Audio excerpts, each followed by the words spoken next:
Hi, I'm Amy. Today I thought I would just take you along as I make a few meals for the day. I'm going to be prepping a breakfast burrito for the rest of the week. Probably have a few this week, a few next week. And then I'm also going to be making a really good summer pasta dish. It's great to bring to like barbecues, parties. We're just going to have it for lunch for the next few days. And then I'm also going to be making a dessert recipe, kind of a healthier dessert recipe. So let's go ahead and get started. First I'm making, it's a roasted tomato orzo.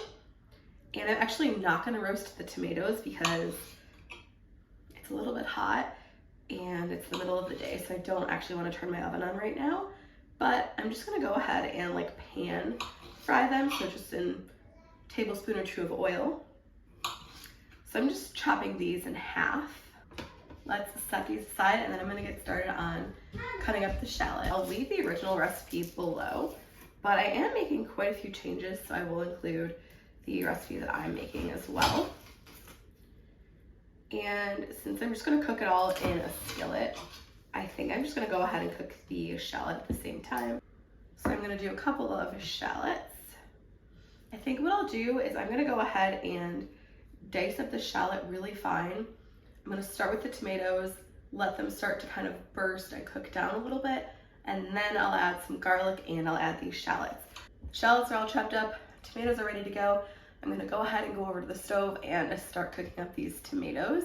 I won't have to stir them too often or anything, just because I do want them to burst. And then once they start to burst, they get some color, I'll add in the shallot. And then while that's cooking, I'm gonna get started on the dessert recipe. I'm gonna start with about 2 tablespoons of olive oil.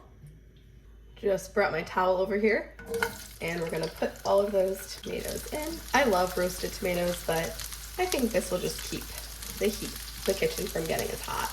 You can probably hear my tomatoes over there, they're pretty loud, but here I have all of the ingredients. I'm gonna be making a butterfinger bar, so it's like a cereal bar. I'm excited to give this a try because I saw that it was a no-bake recipe, so I think it should be pretty simple and straightforward, and I don't have to bake anything. I'm just gonna give these a really quick stir. You can see they're starting to pop a little bit. I mean, they won't pop open because I've already cut them in half, but you can tell they're definitely starting to cook a little bit.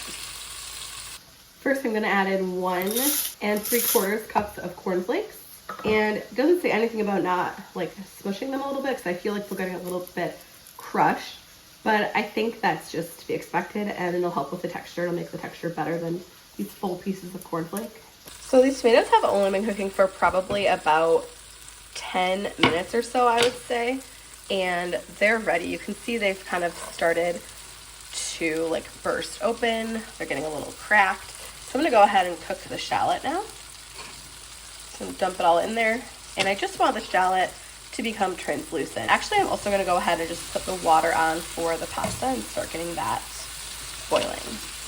I think I should have put the shallot in a little bit early because the tomatoes are really starting to break down, but the shallot is translucent, it's cooked, so I'm gonna go ahead and turn this off. And then I'm putting in some peanut butter. This is 3/4 cup, and the ingredients are just peanuts and salt, so it's not gonna be, it'll be a little less sweet maybe than the original recipe, which is okay by me. I'm gonna do 3 tablespoons of maple syrup. This is a 2 tablespoon measuring spoon, so I'm gonna add 1.5. I'm doing 2 tablespoons of chocolate chips.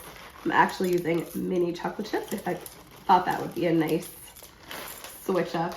As I'm editing, I realized I used that 2 tablespoon measuring spoon again, so I actually added 4 tablespoons of mini chocolate chips. 1/4 cup of oats. This is actually Trader Joe's mix. It's like oats, flaxseed, amaranth seed, chia seed, but I'm sure that'll be just fine. And then I'm actually gonna add a little bit of vanilla extract. That's not in the recipe. I'm gonna add a little bit of salt. I just like to salt all of my food. And then we're gonna give this a stir. So I think this sounds really good. I think it could be reminiscent of a butterfinger just because it has the crunch of the cornflakes. It has, the peanut butter kind of caramely flavor with hopefully the maple syrup and the peanut butter. I don't think it'll taste exactly like it just because it doesn't have any like butterscotch flavors. I could have added butterscotch chocolate chips. That probably would have been really good. But anyway, I kind of want to mush the cornflakes up a little bit while I'm stirring. And then once I've got it stirred, I'm going to put it in an 8x8. I'm going to line this 8x8 with some parchment paper. I did go ahead and try it. I thought it was a bit too wet, so I went ahead and added another 1/4 cup of oats to it, for a total of 1/2 cup of oats. So now I'm just going to get this in here. And the recipe says to put it in here, press it down a little bit, and then freeze it for 20 minutes, and it'll be ready. And I'm just going to kind of press it down. I will say it tastes really good. Not really like a butterfinger, but I did enjoy the, you know, tiny little taste that I had. I really like the crunch. I also think this would be good if you are trying to have more protein, just to add a scoop of protein powder in here as well. That's in the freezer. Moving on to the pasta. I found this really cute bag of pasta from Trader Joe's. It's like 4 different shapes. I've got the pasta in now. And so I'm gonna go ahead and cut up some fresh herbs. So I'm gonna use some green onion, just the tops of the green onion. And then I'm also going to go ahead and chop up some fresh basil. The recipe calls for thyme. I think I'm just gonna write the recipe out below. I mean, I'm making so many changes to it, but I'm gonna go ahead, chop up this fresh basil. At the end, we'll add some other ingredients like honey, salt, pepper, garlic. I'm gonna add some parsley and also some Parmesan cheese. I also think you could bulk it up, make it a bit more filling by adding some chickpeas, some bacon, any sort of protein that you'd like. Okay, so the fresh herbs are ready. I couldn't find my fresh garlic. I usually just freeze the peeled cloves. I couldn't find it. So I'll go ahead and use ground garlic. So what I'm gonna do is I'm gonna bring it back to the stove, and we're gonna go ahead and add all of the rest of the ingredients besides for the Parmesan. And I'll add the Parmesan right at the end, and I'll save some basil for right at the end too. But let's go ahead and do that. I'm gonna add in 1 more tablespoon of olive oil, some salt, pepper, garlic powder, some parsley, and I'm not worried about the raw herbs just because we're gonna put the hot pasta in there. I'm gonna add a little bit of the pasta water, so I think it'll just kind of be fine with all of that. Let's add in the basil and the green onion. I'm gonna add in some honey, about a teaspoon of honey, red wine vinegar, a couple of tablespoons of that. The pasta is done. I saved some pasta water. I've saved I just estimated. I just used my spoon to strain the water out. And I wanted to save between 1/4 cup and 1/2 cup. So I'm gonna go ahead, get this all mixed together. I'll add the cheese, and then we'll give it a taste and see what we think. I'm gonna add in the rest of this container of Parmesan. It's approximately a cup.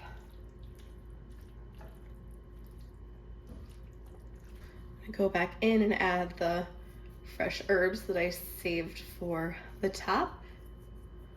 Here it is, fresh off the stove. I'm gonna go ahead and give it a very small taste and see what I think. I love it. I think it's really good the way we cooked the tomatoes and the shallot. The honey and the red wine vinegar provide such a nice kind of bright, but the honey kind of mellows the flavor out. It's just really, really tasty. Has a lot of depth of flavor. And honestly, it's really simple.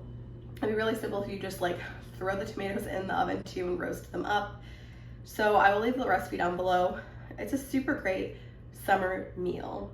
Great side dish, great entree, anything like that. Now I'm gonna go ahead and wait a few more minutes, take those butterfinger bars out of the fridge, and I'll let you know what I think of those. Before I forget, I did make some breakfast burritos this morning, and so I'm gonna go ahead and include that. I mean, breakfast burritos are just so great for breakfast meal prep, and you could use whatever you want, and then whatever kind of meat, no meat, whatever kind of veggies, anything like that. So just a super easy breakfast prep, so I'll make sure to include that.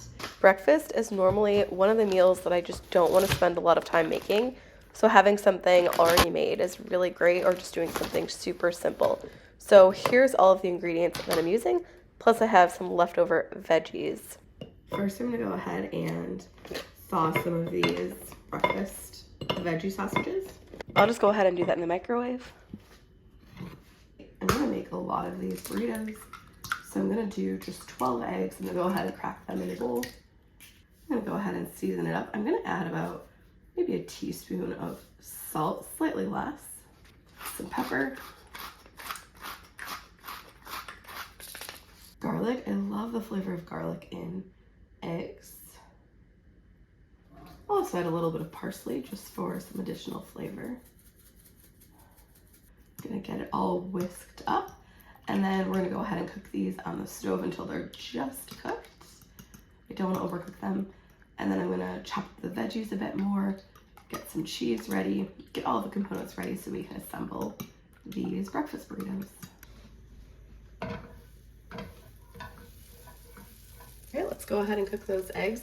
I like to do kind of like the low and slow method where I stir pretty consistently until it's fully cooked. I just kind of push around. I push the edges in basically. The eggs are still a bit wet, as you can see, but I'm going to be reheating all of these breakfast burritos. I'm just going to go ahead, turn off the heat, and let the eggs completely cool. The eggs I put in a different bowl to cool. Probably would have cooled quicker if I had just like laid it out flat, but that's okay. Now I'm going to go ahead and chop up these veggies that I cooked up and roasted yesterday. You can use any sort of veggies you have. You could use hash browns, broccoli, anything like that. I just roasted up these veggies last night, and I'm gonna chop them up so they're pretty well diced. On this one, I wanted to get mostly the potatoes, pepper, and onion. I didn't want to get too many green beans. I thought that might be a little bit odd. So there it is, all chopped up. Time to assemble these burritos. I don't know if you've ever tried the Trader Joe's chicken sausage, like an egg breakfast burritos. I think they're really good. I tried to recreate them a while ago, and I couldn't get that kind of like creamy gravy, I guess, that they have in there right. They still turned out really good, but really nothing like the Trader Joe's ones. But I really do love those. But anything I could prep ahead of time or finding a super simple breakfast recipe I think is key for just a really easy morning. I could have stuffed these a little less full, but I got 6. They're pretty full, and they're going to be a really, really nice hearty breakfast. So I'm really excited about that. I might also have them for lunch, but my husband and I will eat these. I'll freeze some. Really excited about these. I just want to say thanks for watching. I hope you enjoyed this. I love sharing recipes with you and cooking along with you, and I'm really happy with the recipes that we've made here today. So I'll come back, show you this butterfinger bars, but until then, don't forget to give this video a thumbs up, subscribe if you're new. I look forward to being back here again with you. Okay, it's been 20 minutes. I'm worried that I didn't smash it down quite enough, but it's okay. I'm just worried it'll fall apart. That's why I'm a little bit worried, but let's go ahead and cut it up.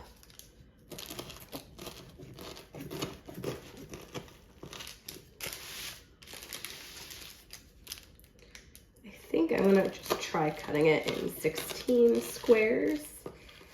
So it looks like I could have, especially with the edges, maybe smashed it down a little bit more so it didn't fall apart so much, but there we have it.